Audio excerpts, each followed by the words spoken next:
Mojang just released the fall drop for preview on Bedrock. Sorry if you're a Java player, but this drop is huge for Minecraft. So let's dive in.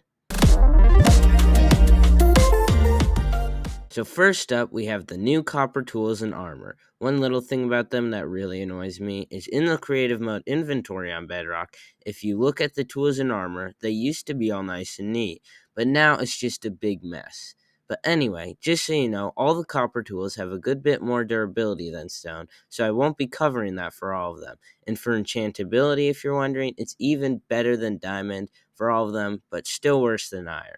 To start, the copper sword says it does 5 attack damage, but what that means is on a normal hit, it does 2.5 to 3 hearts of damage in my testing, and 4.5 on a crit, which is just the same as stone, so still worse than iron. Moving on to the pickaxe, it can mine anything a stone pickaxe can, but nothing else, so no gold, emerald, or diamonds. It does, however, mine a bit faster than stone, and as you can see here on the top, stone mined that many blocks, and on the bottom, copper mined that many, so a good deal more durable. The axe, shovel, and hoe can all mine a bit faster and have more durability than stone in the same way too. I think it would be cool if the copper axe could unoxidize copper blocks without losing durability. Mojang, if you're watching, take notes. But as you can see here with the copper on top and stone on the bottom, copper is just a bit more. And that wraps up the tools. And to be honest, I think copper tools are not that good, besides in specific situations, because they're not that much better than stone tools, and at that point, iron isn't that hard to get.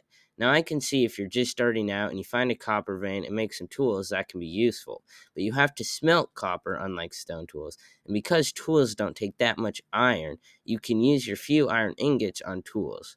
Now, to be honest, in my next survival world, when I first get iron and I don't have a whole lot, I probably will use copper shovels, axes, and hoes, just because iron isn't that much better for those ones. What I think copper is really good for is armor. So think about it. It takes 24 of anything to make full armor, and copper is really easy to find, and each one drops 2 to 5 copper, which is quite a lot. Which means not only is copper a million times easier to get than iron armor, but it's even easier to get than leather armor, which is worse. Copper armor is also helped a lot by the fact that there is no stone tier armor of any kind. So yes, I will most definitely be using copper armor a lot in my next survival world. I also think it would be a good mechanic that during thunderstorms, your armor could start sparking, and you have to take it off in exchange for it being so easy to get. Somewhat similar to Zelda Breath of the Wild and Tears of the Kingdom, if you know. Now, for the actual numbers, copper gives you 10 armor points, or 5 armor bars on the UI. For reference, iron armor gives you 17 armor points, or 7.5 armor bars on the UI. But it's a little inconsistent, and what I mean by that is a copper helmet and an iron helmet provide the same amount of protection, 2 armor points, while leather boots and copper boots also provide the same amount of protection, 2. 1 armor point. Now for the looks of all these armor and tools, but before I give my opinions, I am playing with vibrant visuals on. So, I don't actually hate it. It's kinda decent in my opinion. For armor, I'd rank all of them from worst to best: chainmail, leather, copper, iron, netherite, diamond, then gold.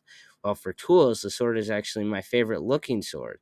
When held, the colors on some of the other ones are better, but it kind of has a gleam on the end you can see here, which I think looks a lot better than looking at the other single color boring swords. But maybe that's just me. But for every other tool, it's the second worst, just above wood. And to be honest, it looks a lot like you're holding a wooden tool when you hold copper tools, besides a sword. Now, the best is the copper golem and the copper chest because that's connected. You heard that right, copper golem, which is the first time a mob vote loser has been added, and I love it. It shows that moving forward, we could get some more mob vote losers in the game, like possibly in this next drop, but I'll cover that later. Also, personally, out of any mob from any vote that lost, if I would have picked one to get added to Minecraft, it would have definitely been the copper golem. And now these little guys are even better than before in the mob vote.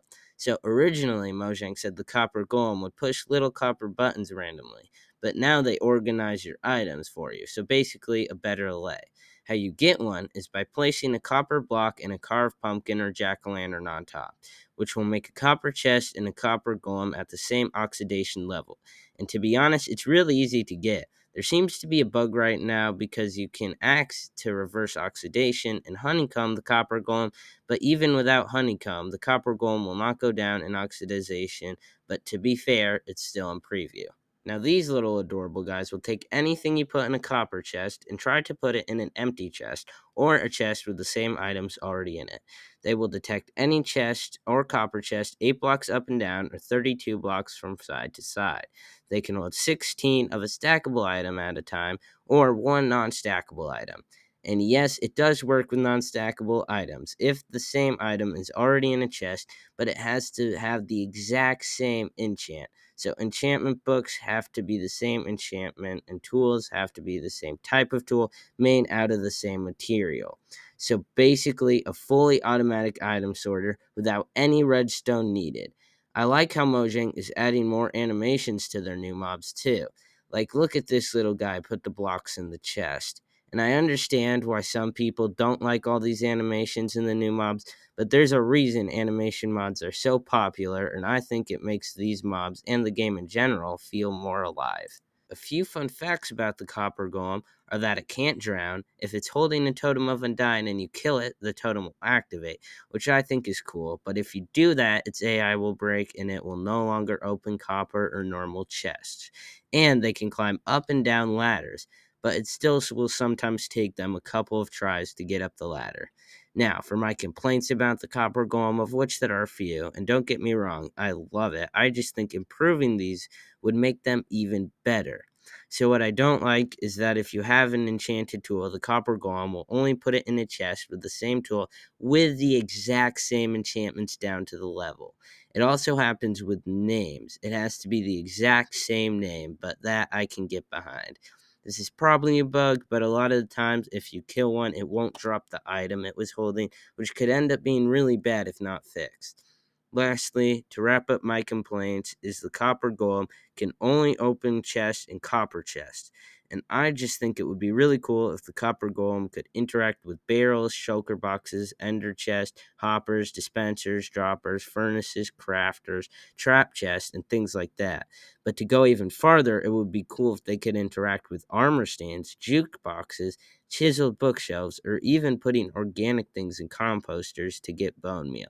But those ones are probably a long shot.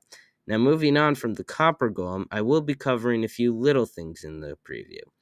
There's the lava chicken music dish, which you can get from killing a chicken jockey.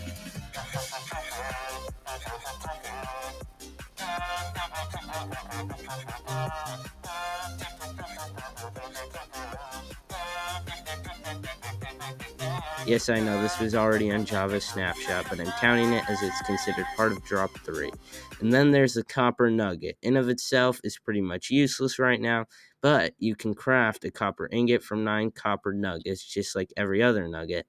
It also means that you can smelt copper tools and armor for nuggets, which I think means monsters will be able to spawn with copper tools and armor. Right now in the preview, though, monsters can pick up copper tools and armor, but can't naturally spawn with them. But keep in mind, it's still an early preview. There are also some bug fixes like glowing sacks on signs with vibrant visuals no longer blinding with light and other little things like that. That's all for the actual drop so far, but I think there will be a little more, because in Minecraft's video telling players about the new drop, at the end they said this. Well, did we place any torches on our way here? Um, Which I think could mean one of two things. Option one, they are bringing back the glare from the Mavo, because the glare doesn't like dark spaces, so that might have been what she meant. And the glare looks like the moss you find in lush caves, and all the images Mojang posted hinting about the new snapshot were in a lush cave. Or option two, they are bringing back the Rascal, a mob from a past Mava that lost. It would hide in caves, and if you found it 3 times, it would give you a prize.